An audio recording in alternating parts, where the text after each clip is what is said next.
understanding me?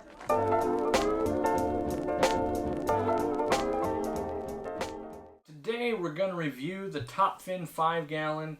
It's kind of a sweet little rimless setup. I saw it in the store, super cool. It's $50. I think it's reasonable. We've been running one now in the studio for a little over a month, and I feel like we know kind of what's good and what's bad about it, but let's take a look inside first, like what you'd be opening up. And keep in mind, everything in this price point is at $50. So $50 plus some tax. You walk home with this, and you get your light, you get your glass tank, which is 5 gallons. You get a glass top, and it's got the built-in filtration. And it might look like a dog chewed on it, apparently. But it was the last one they had in stock. We bought 3 of them because we were doing another project with them, so we bought them all. This is the only one we haven't unboxed yet. So right off the get-go, we've got a light. It's super slimline. We're going to test the par. We're going to see what kind of par it has, so that way, in my opinion, this should be a Planet tank. I'm just saying. But I think most people would buy it as a Planet tank, so we're going to test par and figure that out. Let's see if I can open this thing up without breaking it and making too big of a mess here.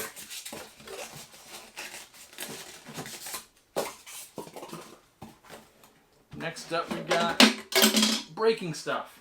Looks like we've got a glass top here. It's holding in some clips and I think the power supply. I'm going to put this down. We're going to pull this tank out. So here's the tank itself. Not bad. This is a piece that covers this. And now it's got some cutouts here. So it's got the tiniest pump in the world with this little thing. So that clips over like that. Let's get our glass top on here. The silicone edges aren't bad. They're not the cleanest I've ever seen, but at $50, I'm not complaining. So there's the glass top. We need these clips, I think. You get 3 of them. Looks like it would go like this, but we're going to put some of these on and figure it out here. There's 1. And 2. And I bet you 1 goes up front. We're going to try that. Now I'm sure someone's OCD is off the chart because I didn't line these up perfectly. But I think they're going to work. So there we go. We would have a glass top on there. This thing that they're calling a light looks like it's got a little clippy thing here. I can't imagine that's going to last forever in an aquarium, but hey, it's $50, right? So you just push this thing on. That's how you break that. Nope, that works. Okay. And then we're left with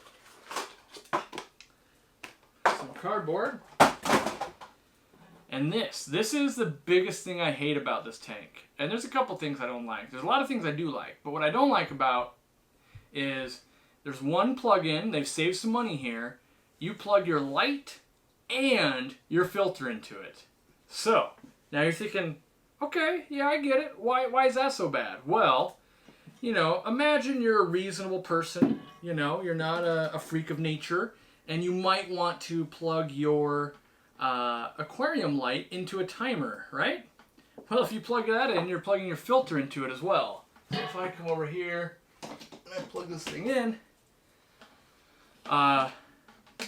so the top of the aquarium, you hit the button here, you turn it on.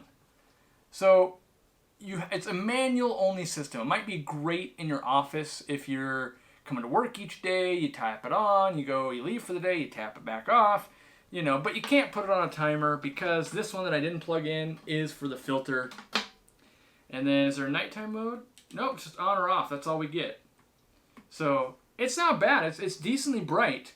But now we got to take a look at filtration and par. And I'm going to take the par with it actually with water. So we're going to go to Jimmy's setup that has that. And we're going to take a look at filtration there as well. So here we go. So here we go. We've got Jimmy's little desktop tank here. And, the challenge, you're going, there's no live plants in here. The challenge was we could only spend $100. And we haven't put any fish in or anything like that yet. But all we've got is some fake wood in there. And some fake plants and some substrate. and this little nano tank, right? So let's take a look at the actual par and then filtration. So move this glass out of the way, set that down. Now, to get to filtration, you pull off this little handle right here. Now we noticed something. We've never put fish in here yet, but we did put 1 pinch of fish food just because Jimmy wanted to cycle it a little bit. So you can see in here, I don't know if you guys can see that, but the water level is crazy low. So much so, hold on, let me see if I can pull this out here. So much so that, you know, it's having trouble getting through this pad, right? So, the pad itself is right here. This is the filtration. When I pick that up just a little bit, it floods back there, so it wasn't really running at all. I mean, it is right now. Like, here's the flow. Like, it is slow enough for a betta. That's what I do like.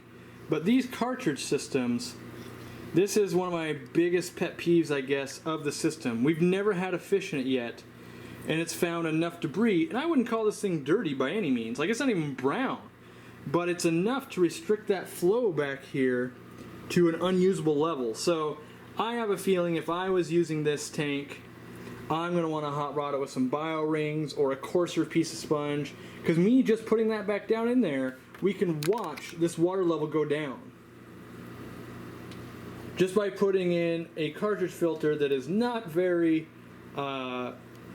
you know, not very clogged at all. So the alternative is, let me get this clip back in, is you pull this up by like a little bit. Well, then it's totally bypassing, because all the inlets are down low. It's totally bypassing all that, so that ain't gonna work. But yeah, that's my biggest complaint, is that filtration, and it shares the same wire connection. Now let's take a look at par. Alright, so we've got the handy dandy par meter. If you don't know what that is, it measures how much light a light is putting out. And that helps us know what kind of plants we can grow. We have a probe down in the water, and we have a $500 gadget here that will tell us things. It's telling me it's at 33, 34 par, which, if you don't know par, that's pretty good. Essentially, it means you could probably grow just about anything except for the hardest of hard plants in this tank, which is pretty nice, actually. For a $50 kit, that's hard to beat. You obviously have to use fertilizer, and you have to know what you're doing, but you know, I gotta say, that is more light than I thought. You know, it always looked good to us, and that's why we bought it in the stores. It looked pretty good. So let's wrap this thing up. Alright guys, so as far as a kit out of the box, this is one of the best ones I've seen. I really like Fluval kits. They're really nice, but they're more expensive. We've looked at the downfalls, which is the filtration system and the way the light plugs in, but if that's a non-issue and you can just tap it on and off every day for you, that's going to be great. And then if you modify the filtration a little bit, I think this would be a great betta tank. I think it'd be a decent shrimp tank. Overall nano tank, pretty good. I would say go buy one. They're at your local pet store, which is a Petsmart. They're top fin brand, so it's got to be from a Petsmart. But the fact you could walk in, take this home, and for 50 bucks have something really fun to play with, I say it's a go buy it type of deal if this is what you need in your office or something like that, or you've gone betta crazy and you need 100 bettas, you need 100 of these things. Yeah, I mean, most kits don't get my recommendation. Most kits are like, I wish it had a heater, but they almost never come with a heater. So, and also they don't really have a spot. You'd have to put a pretty crummy heater in here, like one of those flat ones that don't have a thermostat. Not a fan of that, but you could tuck it in the corner, put a plant in front of it, you wouldn't know the difference. So that's probably what I would do.